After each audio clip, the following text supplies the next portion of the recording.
and thank you for tuning in to Starting Small. Today, I'm joined by Shirah of NightCap. Shirah, thank you so much for joining me today. Thanks for having me. Excited to talk to you. Yeah, so to kick things off, I'd like to start out with your upbringing. Where did you grow up, and what would you say your childhood was like? Yeah, so I grew up in South Florida, like Boca Raton area, and I have an older brother. He's 5 years older than me. And I would say my parents like put me in a lot of different activities. Like they were always throwing me in like acting class or like basketball or cheerleading, gymnastics, all the things. So I was very used to trying different things and very often, and just having a lot of different passions and hobbies. So I feel like, that made me very uh, used to kind of discovering and learning something new kind of all the time. Yeah, for sure. Yeah. So, with some of those interests growing up, a lot of different interests, what were some of your aspirations? I know you went to the University of Tampa, so going there, what did you end up studying, and what led you to go there too? So I feel like when I was in high school, everyone had this dream school, like concept of a dream school. And I kind of feel like that never resonated with me. And I never saw myself going to school when I didn't have to. So I was just trying to make it past high school. Yeah. And when everyone started talking about where they were applying for college, I remember just kind of like picking two schools that I didn't really know much about. I applied to probably 20 different schools just because I didn't have great grades. Like I didn't have a good SAT score. All of that was not the greatest. Mm. Um, but I was kind of starting to develop NightCap a little bit. And so I thought like maybe my story will get me into a school, even though it really did. Yeah. Yeah, I thought that. Anyway, I got rejected from like my top two schools, and I was really upset because that was like the thing that everyone wanted to do, right? Like they get into their dream school, they post about it, they make these videos, like it's the best thing ever, and it's super awkward if you don't. So I remember that happened to me, and Tampa accepted me for like the second semester, and I think I sent them an email being like, "Hey, can I just come first semester, please, like Yeah. everyone else?" And so they accepted me for first semester, thank God. And I fell in love with it. It was like a very pretty campus. I went to study advertising and PR, Mhm. but within a year and a half, like I dropped out of school, and Yeah. it was because I wanted to, pursue NightCap, my company, and just work full time on it. I thought I could learn more doing that than at any university. Yeah, for sure. And your story is so unique where, I mean, majority of the founders we have on, they go to school, they have a career path they take, and then they create the company that they founded. But I mean, prior to even college, I'm curious, you were 16 at the time, is that right? When Nightcap came to be developed? Yeah, I was 16. I was going to high school as a junior, and I remember I was taking an entrepreneurship class, and I would go to my teacher and be like, "Okay, I thought of this idea. Like, what do you think?" And he'd be like, "Okay, like, you know, good or bad." And then I came up with Nightcap, and but Nightcap has its own story. I had a friend that was roofied at the time. Mm. She was in college, and I went to bed one night a few weeks later, and I thought of this idea when I was sleeping, of a scrunchie that also doubles as a drink cover to Mm. protect yourself when going out. And um, yeah, I woke up the next morning and I tried to kind of create a visual for my dad because I was like, I think I have this really good idea and I don't know how to explain it. So let me just kind of Mm. show you. And I ran upstairs and I grabbed an old scrunchie from my room and then my mom's stockings, and I cut them up, taped them together, and created the first prototype for Nightcap. Wow. And my dad was immediately like, "It's either Nightcap or Top Hat." And I was like, "Well, it's going to be not Top Hat." Yeah. So we just like took the first couple steps. We had no idea what we were doing just to get it off the ground. And yeah, it's been 5 years and we've sold over 700,000 units. That's incredible. So at that time, I know your brother is co-founder, but your parents also definitely had a huge impact on it. But what did that prototyping stage look like past this first prototype that you made? Like, where do you look for manufacturing for that first step? I'm curious. Yeah, we found a local seamstress and she would come over every few weeks and we would, sit down with her.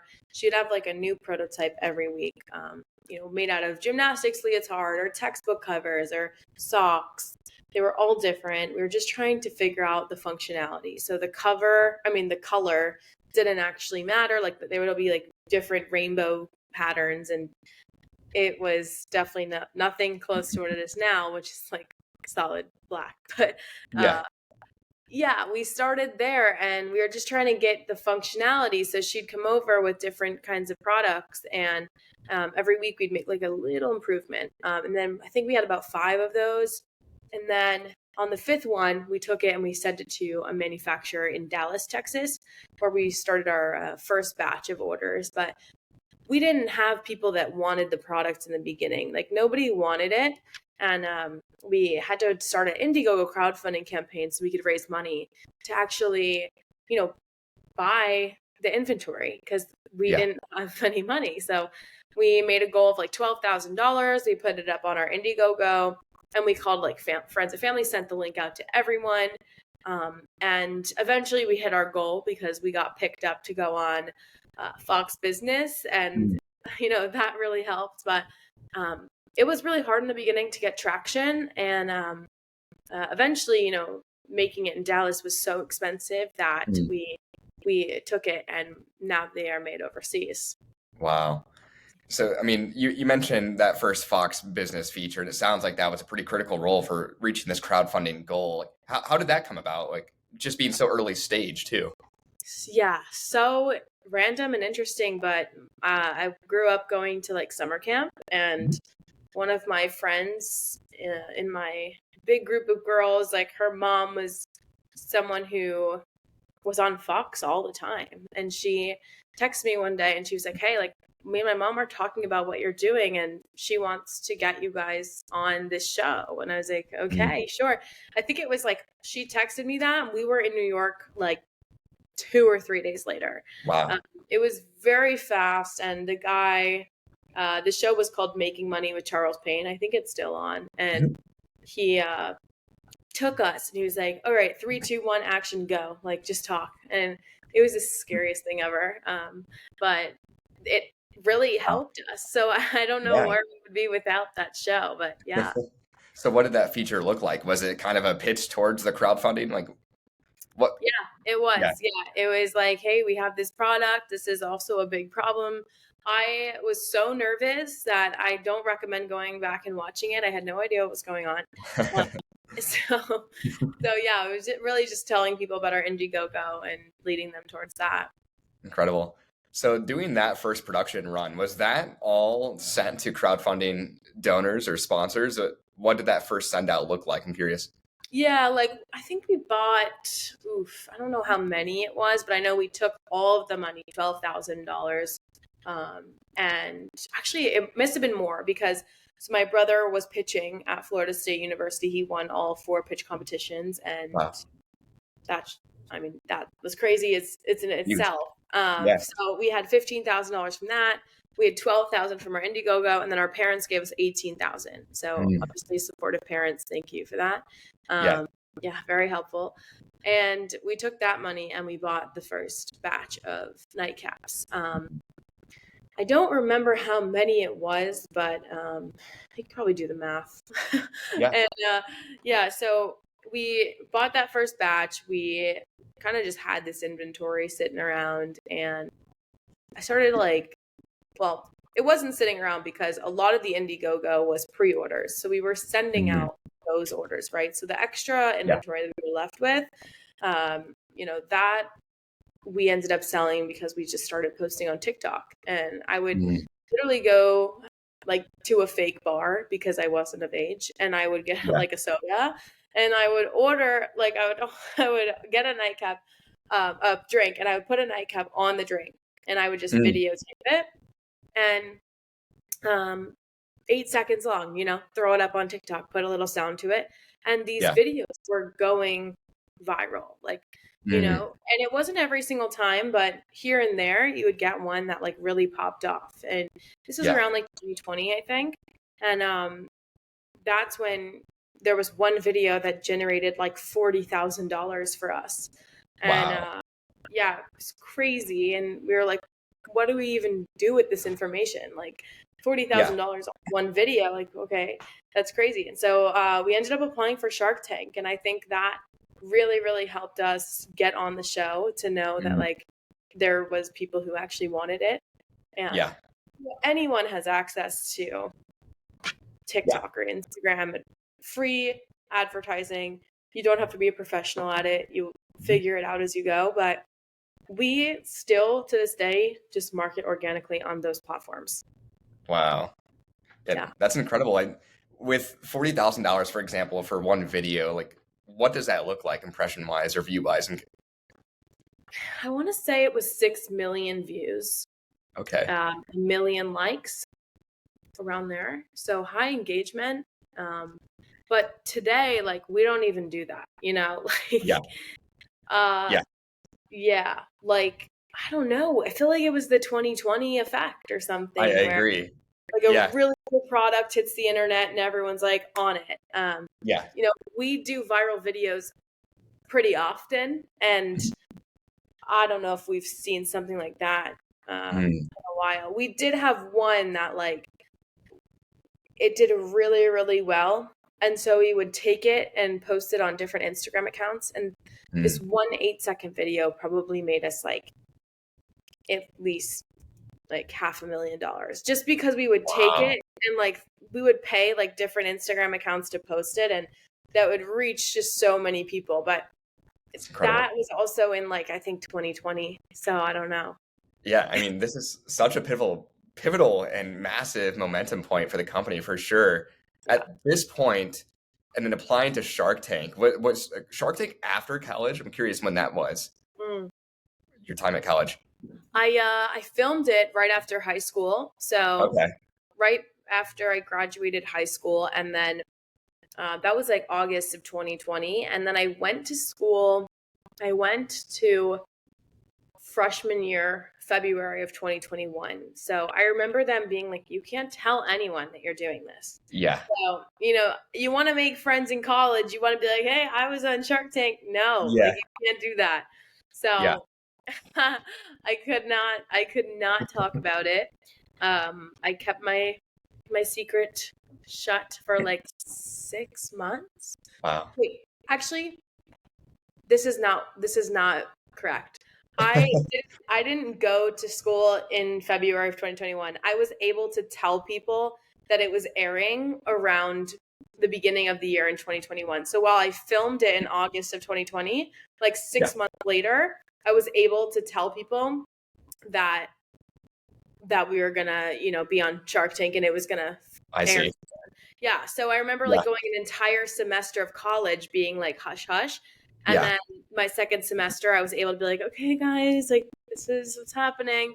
And it was a lot of fun because like, you were new to school and people were like, oh my God, like Shark Tank girl. And I'm like, okay. And it That's was, so cool.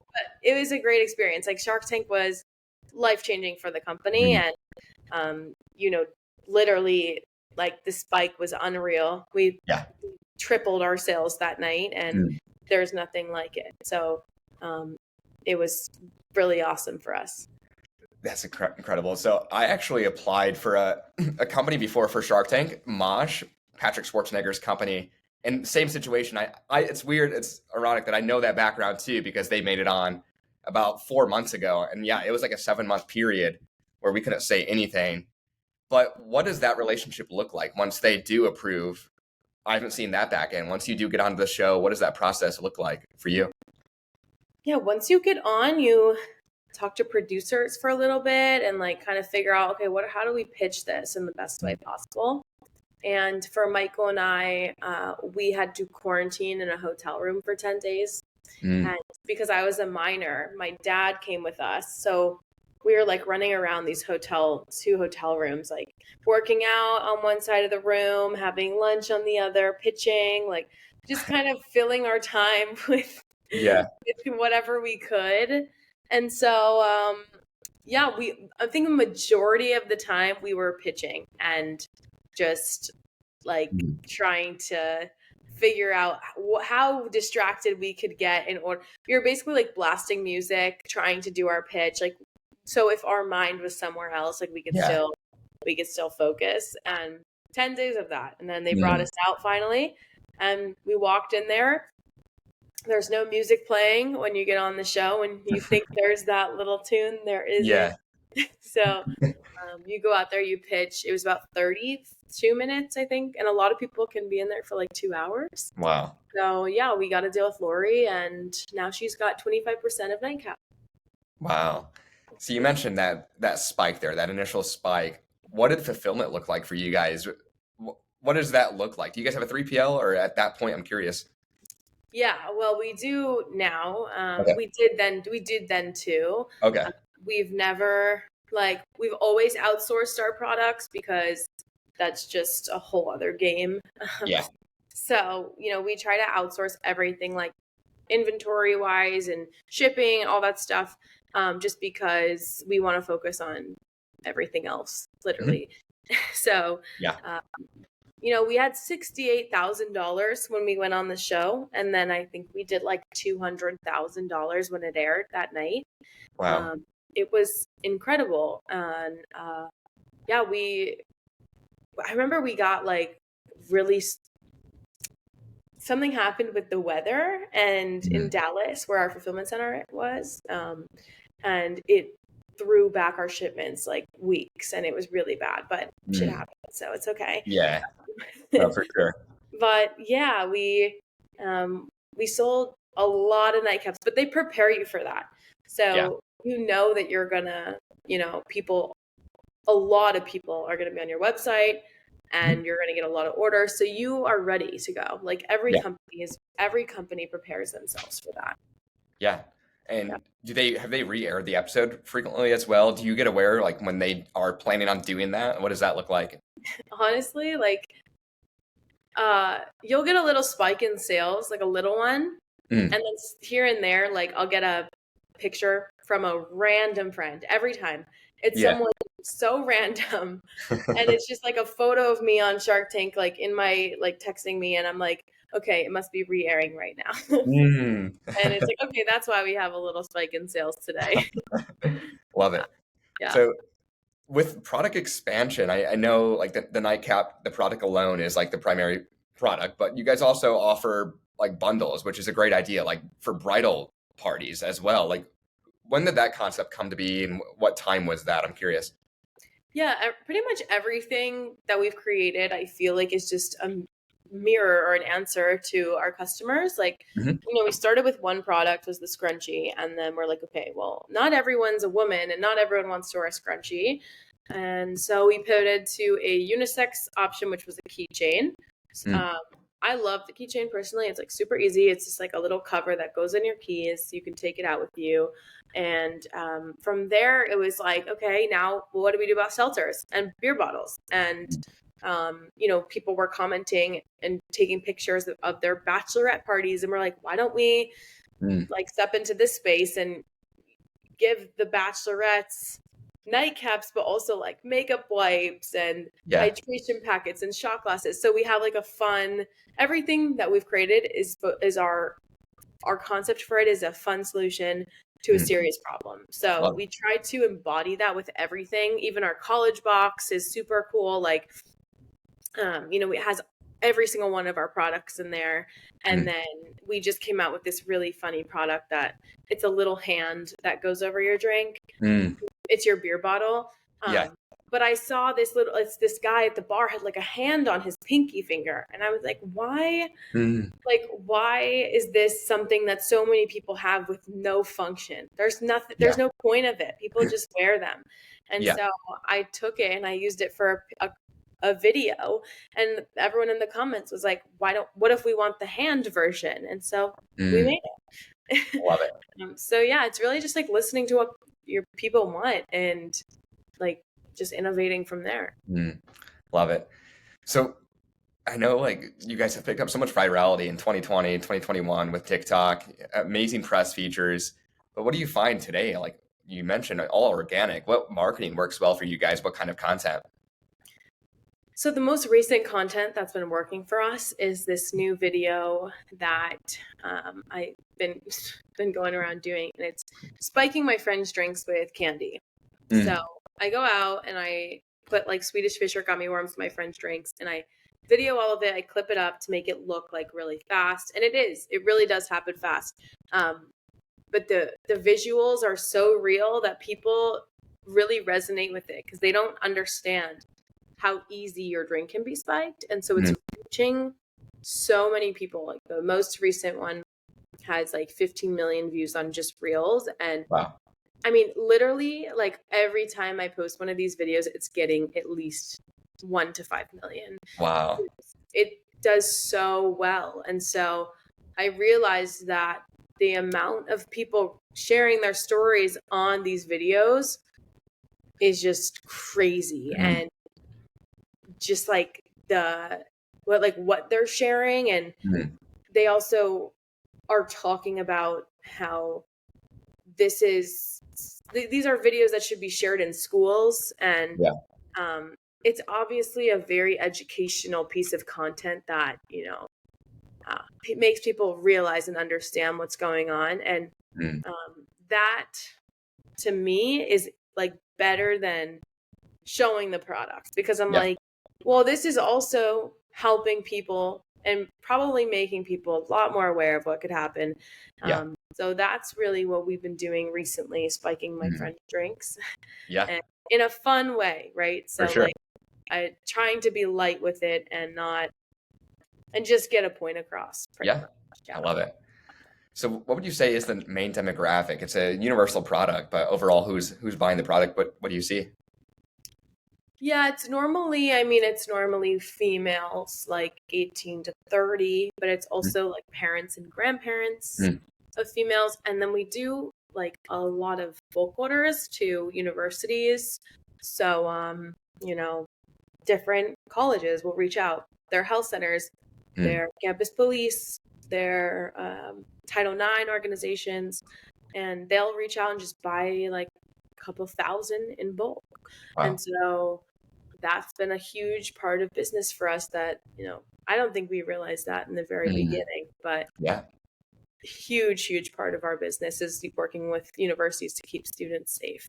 I mean, you guys have already done an incredible job on e-com, but what does retail look like? Is there any retail opportunities right now or down the road maybe? So we are in Forever 21. Awesome. That's a fun story. I met the CEO and I walked up to her and I was like, hey, this is a NightCap. And she was like, let's get this in the stores. Wow. And it was, it's actually crazy, crazy story. And I think about it all the time because like one conversation can lead to like so much, right? So it literally went that fast too. It was like 5 seconds long. It was like, hi, like I'm That's Shirah. incredible. Yeah, it's crazy. Where was that at? It was in Vegas at a conference, and she was speaking on stage, and then she had walked off the stage, and in my head I was like, why are these like high caliber individuals just standing on the side of the stage? Like maybe I should do something about it. So I went up to her and I was like, you did so amazing up there. Here's the NightCap. And she immediately resonated with it. So love it. Now we're in all 400 Forever 21 stores. And I did have a call today about another retail store that could be interesting, but for now it's just Forever 21, and we're like totally fine with that. Being on Amazon and our website and the bulk orders, like it's a lot of work. For sure. You guys are doing amazing work. Thanks. To wrap up here, I like to conclude, if you can share one piece of advice with an aspiring entrepreneur, maybe something you've learned or regret along the way, what would you say that would be? I would say just put yourself in more positions to make yourself uncomfortable and get used to it. I feel like the more things that I do that are outside of my comfort zone, the more rewarding it is, the more opportunities open. Yeah, love it. Well, Shirah, thank you so much for taking the time to join me. And to the listeners out there, make sure to check out NightCap at nightcapit.com. Thank you for having me.